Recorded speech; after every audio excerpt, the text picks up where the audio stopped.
And you can see, brand new unit. And this is basically almost like a OE install at this point.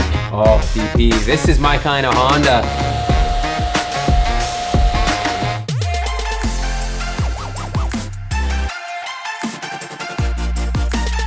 I hope you guys are excited as I am about this build because this EG is about to be transformed, everybody. It's got the little B18B in here that is gonna be turbocharged, and this is my first foray into Honda turbocharging.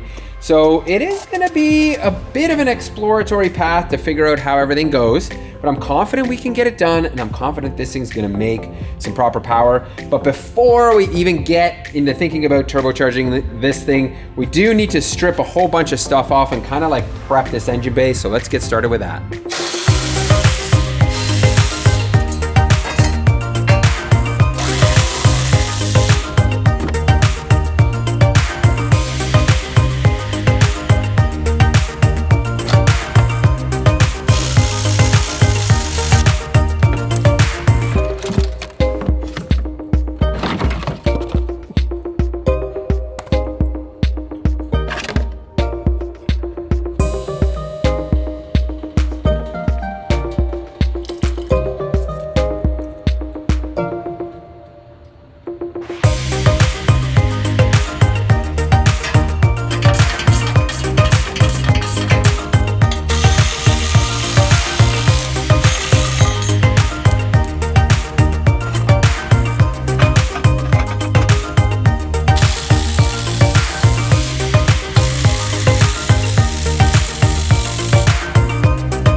Everybody, turbocharged and ready to go, right? Done?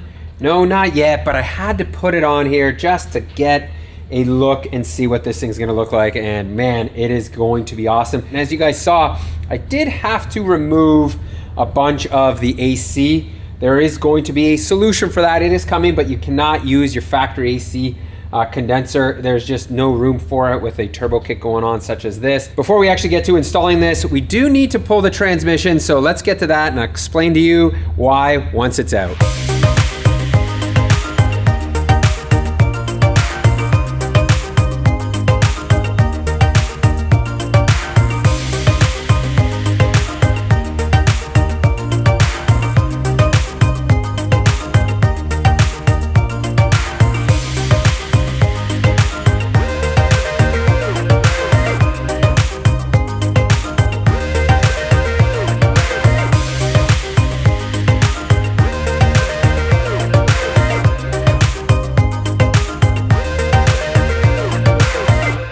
Man, do I love doing transmissions on Hondas. Did you see that? That was like, what, DP? Less than an hour, and we were taking our time with it, fumbling around like we always do. And the reason why I have pulled the gearbox is not because it's bad. This is a B16A2 gearbox that Aaron, the previous owner of this car, put into this vehicle. And the problem is, if you guys can see down in this little hole, you might be able to see my hand on the other side. That is because this is an open diff. Well, there's the bar through the middle of it. Yeah, there's a bar, but past the bar you can see my hand. But yes, it is an open diff, and we're already going to be fighting an uphill battle with this being front-wheel drive turbo car. So we do need to put a proper limited slip differential in it.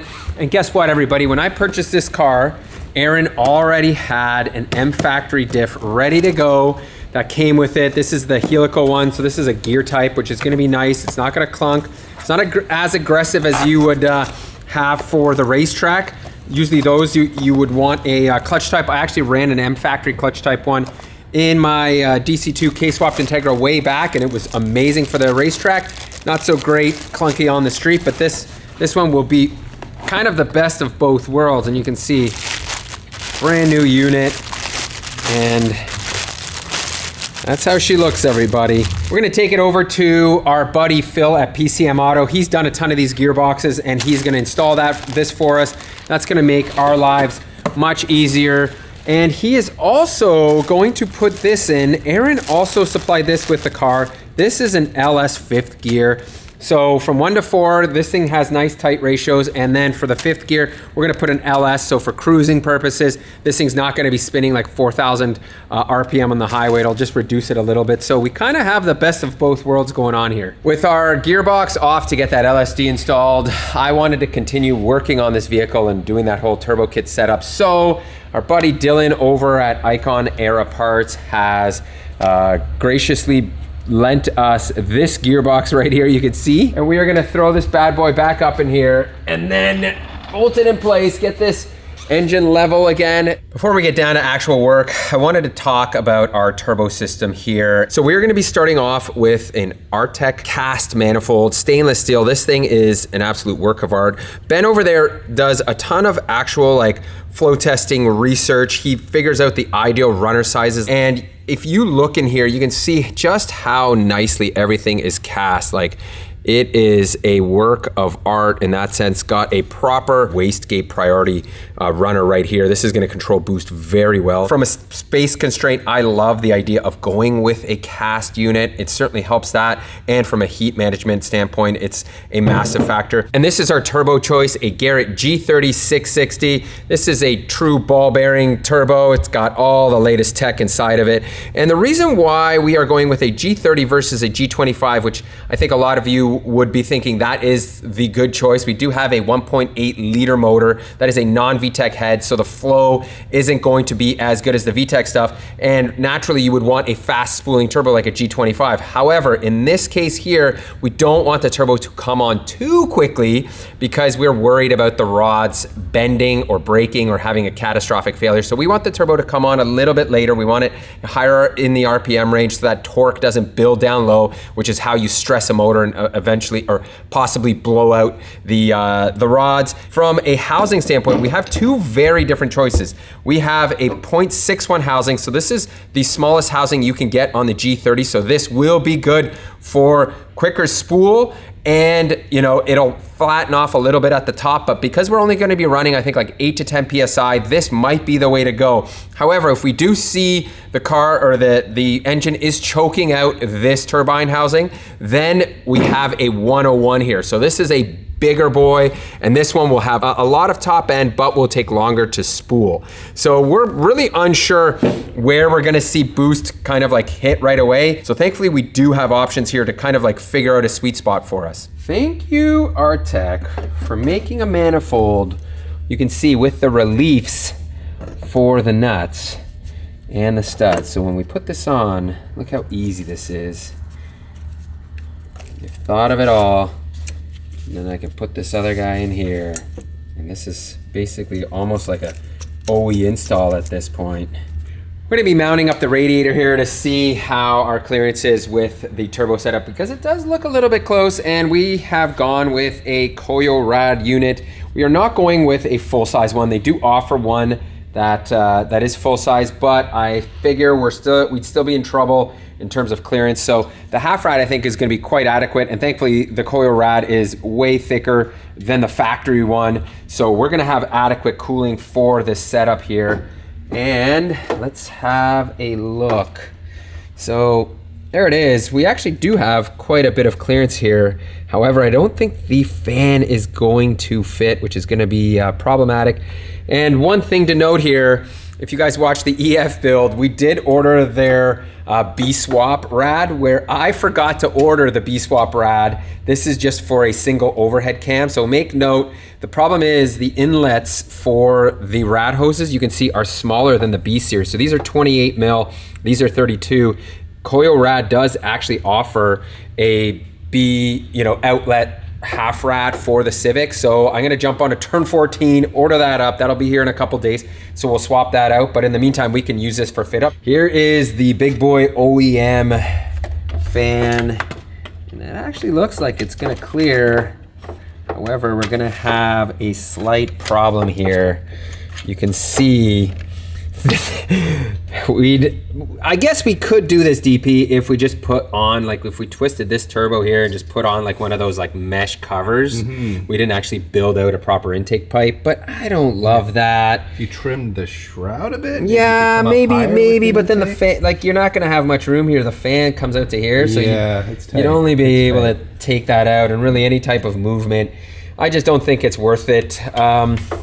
When we built our FA5 Civic, we had a couple of these fans that were used on it. We went back to the stock OE rad fan assembly, and one of these spout fans is left over. So I think what we're gonna do is just bolt this guy on here, and it's gonna be good to go. Look how much clearance we have now. So I'll be able to twist this back to where we want it, just like that. We'll have nice room to build an intake here. And by the way, this is an interesting tidbit. 92 Honda Civic. Here's the rad fan plug, OE. This is the plug off of the 2006 to 2011 fan setup on OE on that. And look at this, plugs right in, so I don't even have to change the plug. Honda interchangeability, everybody. That certainly has helped them become the brand that they are these days in terms of like modifying and tuning. Next up here, off comes the bumper, because we are going to mount up the front mount intercooler. Whoa, TP! What is this? Oh! It's already been cut. Oh, look at that. This car's lived a turbo life before, possibly. There's a reason he put oh my goodness. in Oh here, my goodness. Maybe, possibly.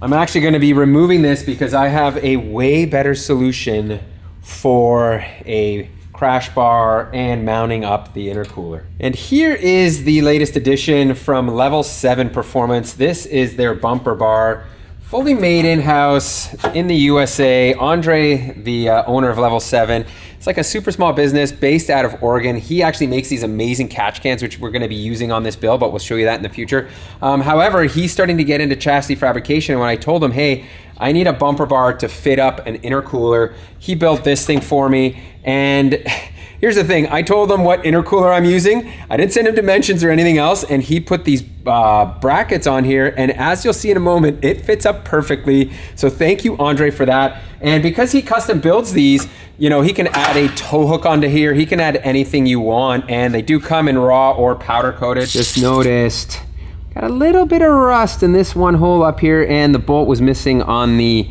OEM bumper bar there. So given the old fluid film, a little bit of spray here, it'll lube it up and protect it. So this is kind of our go-to in situations like this. And you can see this car isn't like super mint in terms of, you know, not having any type of corrosion or surface rust. It does have it in certain areas, but this is like very, very small considering compared to what we have here. This thing would have been like rotted out. These bolts would have been snapped. These are like notorious for snapping here in Canada. That is already looking so much nicer, and we wanted to give this a quick little test fit to see how this is gonna clear. And look at that, fits up like a charm. And look, I'm pushing in the middle, I can feel that bumper bar there.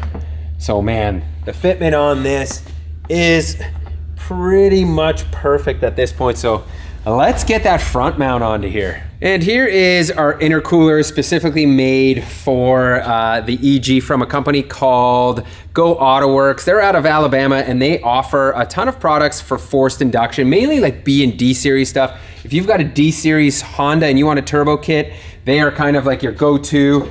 And you can see, as I mentioned, this thing is going to fit up perfectly just like that. Oh, Dave, I love when things just fit up and go together like this. This is what I'm talking about here. We just had to cut this like little piece off in the middle here. Oh, DP, this is my kind of Honda. It's nice. With the old intercooler behind the front bumper, but you can see it's actually fitting up really, really well. So that is a good sign. Lower intercooler pipes are on, and man, I don't love the idea of having to trim this bumper, but you can see now we already have a lot of contact here. So this portion is going to have to be trimmed out quite a bit, but it is what it is. I'm thinking we're probably gonna drop this off at Stripping Tech and have them coat this black. And maybe we'll do the upper pipe as well, just to have it all done in black, so that, you know, it's a little bit more stealth here. I don't love the idea of having like chrome popping out, the piping popping out on both sides. So some powder coat should certainly fix that. I kind of figured this pipe wouldn't fit. This is, I think, for other standard B series turbo kits, not the one with the Artec manifold, but Go Auto Works, you know, if you want to tweak your design for this little hot pipe here, you can see we're close, guys. We would be close here. However, what I think I'm going to do is go get a Vibrant 90-degree coupler so we can kind of figure out how to get this done without having to like cut this or turn it. We might end up doing that, but for the time being, I think that's gonna be the better play than trying to muck about with cutting this. And the upper intercooler pipe is the last part of the puzzle here. You can see, man, this is my kind of install, DP. Right? 10, 15 minutes, bolt all this together, slide this pipe onto here, and we're gonna be ready to rock. The intercooler has come off, and that is for good reason. Our DC5 Creations tucked AC kit has arrived, and basically this, to me, I think, is the only kit on the market that's going to allow us to retain AC here. The factory one, if you guys saw, will not fit with this turbo setup, and this one relocates everything and moves it out of the way where we can have a proper turbo setup and you know, stuff this condenser with dryer. As you can see, this whole dryer setup is built in, which is really nice, and it's super slim, which is even nicer because I think from looking at the instructions on the DC5 Creations website, they try to mount it up front like this. But because our intercooler here is likely going to interfere, I now have the bright idea of possibly taking this and stuffing it right behind here. Let's see if I can actually make this work here. Oh, look at this. So far, so good. Oh my goodness. I think once we bolt that rad back up in here, oh yeah. And we still have room to spare from a turbo perspective, so I think this is gonna be the way to go. We are gonna have to take a pause on the AC setup, and that is because this is a K-Series line kit, not a B-Series line kit. So we were just about to install this stuff, and then I noticed that you're supposed to have like one long line, and this line is actually supposed to run from your compressor all the way around, like through the fender and out that way. And as you can see, this is way too short because this is for a K-Series. So I talked to the guys at DC5 Creations a second ago, and they are gonna send us new lines, and I'm gonna send these back, and then we'll get this all figured out. But in the meantime, just having the condenser in here really is important for me because we can start building out the whole turbo setup with the wastegate. Before I begin the task of building a turbo downpipe here, I want to install our oil return line. This is from Go Auto Works.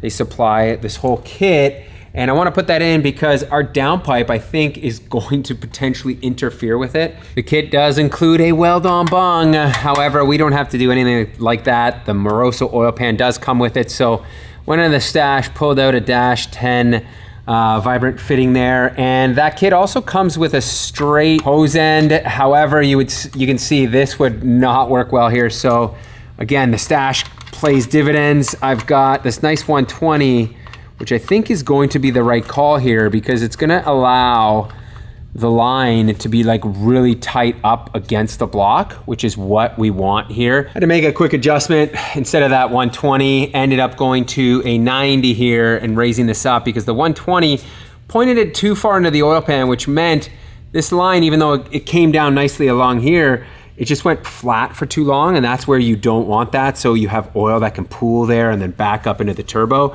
So this, I think, should be pretty good here. Even right now, you see there's a little bit of a jog here I might reduce the length of this just a hair to kind of get it a little bit shorter, so it's just a perfect way down. And before we get into any of the fabrication here, I want to preface this and say I am definitely not a high level fabricator. In fact, I would consider myself a novice in most ways. So instead of building like a downpipe that has curves and snakes and make it all really ugly, I tried to take the approach of simple is best and try to buy one. And this is a PLM downpipe for their turbo kit. So this does not fit up properly to our turbo kit.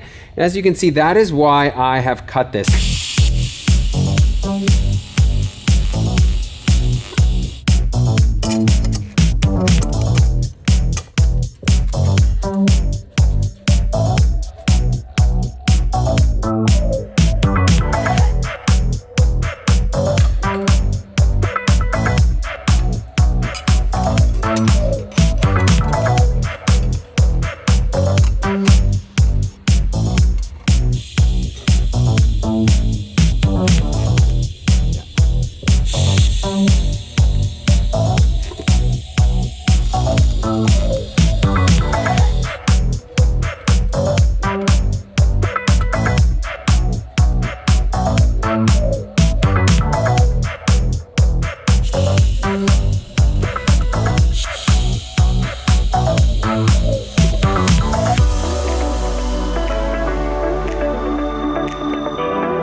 All right, everybody, there it is.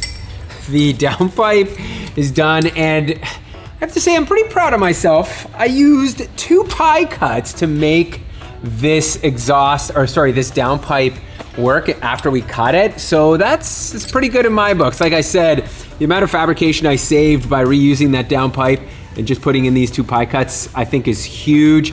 And you would have seen we did a little bit of modification here. We've got ourselves a high flow cat, 3-inch.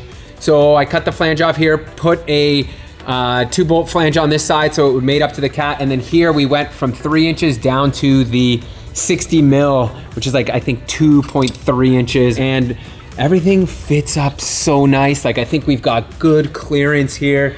You know, it certainly is low, but in terms of like having fitment or clearance issues, I don't think we're gonna have any. We've got bungs for our wideband O2s. We are not out of the woods in terms of fabrication just yet. We still have to build a recirc pipe for our wastegate. And you can see we are running Garrett's latest and greatest 45 mil external wastegate. This thing is CFD designed for maximum flow, and it is motorsports grade. You can see all of the fins and everything for heat dissipation. And if that's not enough, if you guys want, you can even water cool one of these bad boys. So if you're running a rotary or you're going to the racetrack, it's certainly worthwhile water cooling them.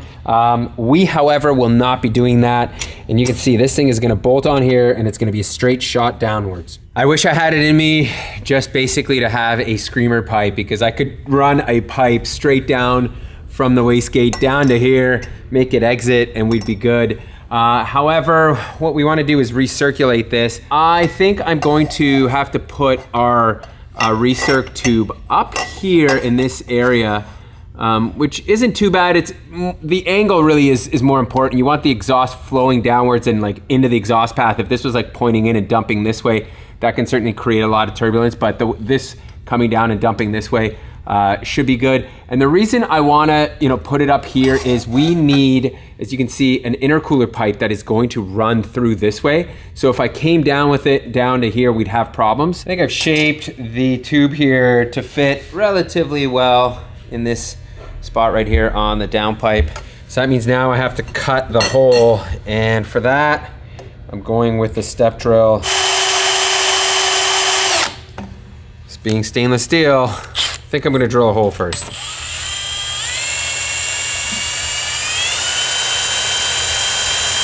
So this is pretty interesting.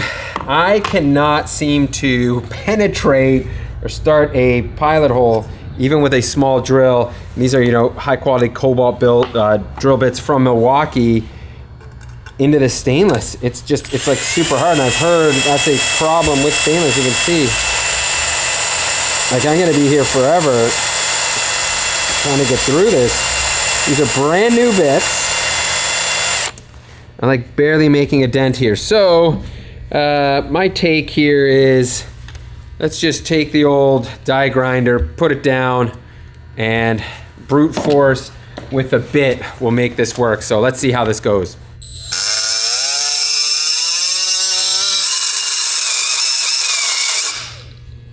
Gonna make a huge mess, but it works. It's gonna make a huge mess, and it would honestly take a lot of time to come through with that whole thing. So now that I've got the hole, what I'm gonna try here is, let's see if this will actually do anything for me. Yeah.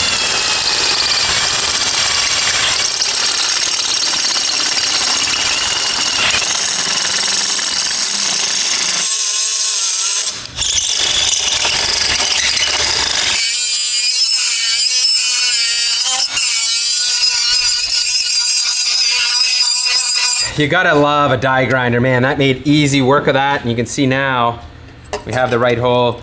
Do note, as you guys saw, I outlined here, I caught myself because I was like, oh, if I go all the way to the edge, this is gonna drop in. So I just left a little bit of a lip, so it's gonna line up.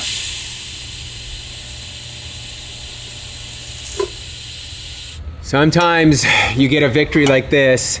So I cut this not knowing exactly where I was gonna be, but my micrometer once again is pretty spot on perfect. You can see I now have pretty much a straight shot up like that into the wastegate. So that's pretty amazing there. And really at this point, we just have a bellows to put into here. You really want one of these just because it's gonna take up a small little amount of slack or imperfection that we have, and it's gonna give it wiggle room.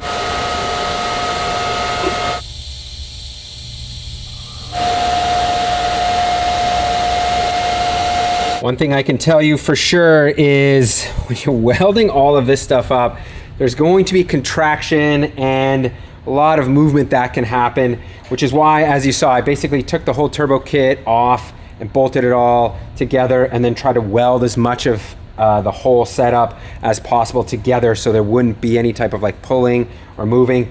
And I think we've done a good job. We are there. We now have a recirculated dump into the downpipe. So whew, I'm tired, guys, and I think that is going to be a wrap on this one. Thank you so much for watching. If you guys are enjoying the content, certainly think about hitting that like and subscribe. And of course, check the link to Continental Tire. They are a sponsor of this video series, so supporting them goes a long way for us. And there is still a lot of work to be done before we fire this thing up, so make sure to stay tuned for the next video.